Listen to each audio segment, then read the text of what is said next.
Today, we'll be discuss about the new leaks for upcoming Natlan characters and their expected release dates. We'll talk about characters like Chasca, Mavuka, and others. So first, let's talk about the new leaks for the upcoming Natlan character lineup. We all noticed that Ianson wasn't in the 5.1 banner, right? She was expected to be alongside Zonin, but according to leaks by Ubat TAA, Ianson is going to be one of the final characters in Natlan. And there's a possibility she'll be a 5-star character. How cool is that? She's expected to arrive in the later patches of Natlan, between 5.5 and 5.6. With her banner's timing shifted, the lineup has changed as well. Next, Chasca is coming in the 5.2 banner. We got some leaks from Uncle and HXG about Chasca's kit, and it sounds amazing.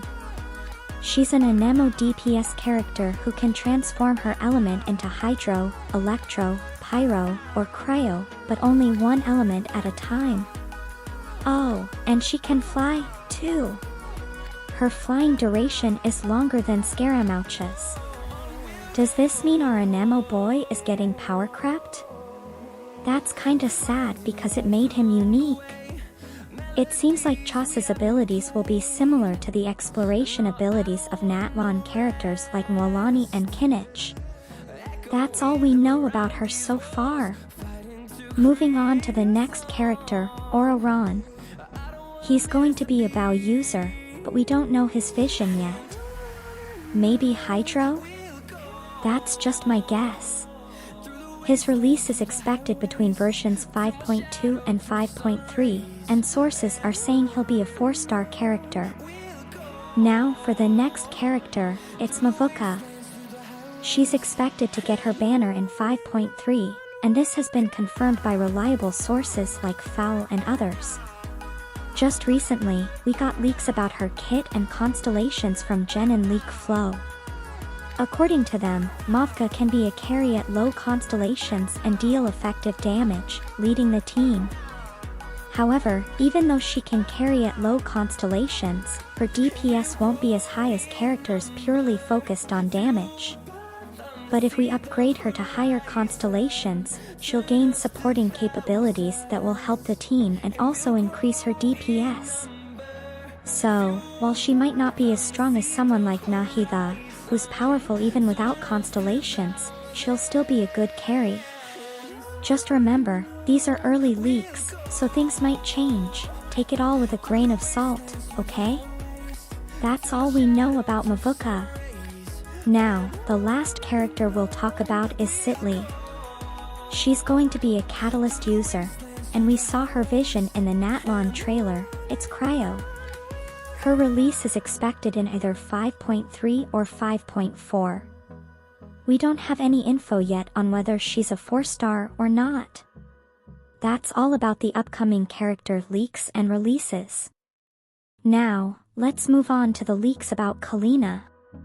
As I've mentioned a bunch of times in my previous videos, Capitano is not going to be playable in Natlan, despite what many sources have claimed. We got leaks from Maro that confirm Capitano won't be playable in the 5.x patches. I speculated this for a while, and it looks like I was right. This means we'll get another Harbinger playable in Natlan, and there's only one suitable candidate, Kachina. It's 95% confirmed that she's the next playable Harbinger. While it's sad for Capitano fans, it's a win-win for me since I want both of them to be playable.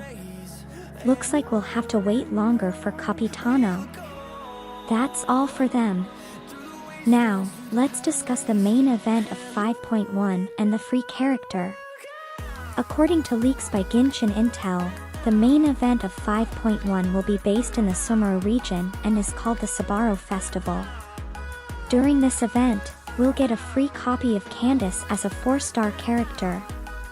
I don't even need to mention the promo from the main event. There'll be approximately 1,000 Primo Gems up for grabs. That's all about the event in 5.1. Lastly, let's talk about the new quality of life changes and a big upcoming feature. According to leaks by HomeCat, in 5.1, there will be a new crafting bench feature. This feature will automatically calculate the number of materials needed to craft or ascend something, like a character or weapon.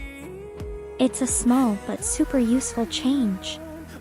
I always forget how much material I need and end up creating more than necessary, so this will be a lifesaver. Now, let's discuss the big upcoming change. According to Maro, in future updates of Genshin, we'll be able to transfer our accounts. It's most likely a cross-region account transfer.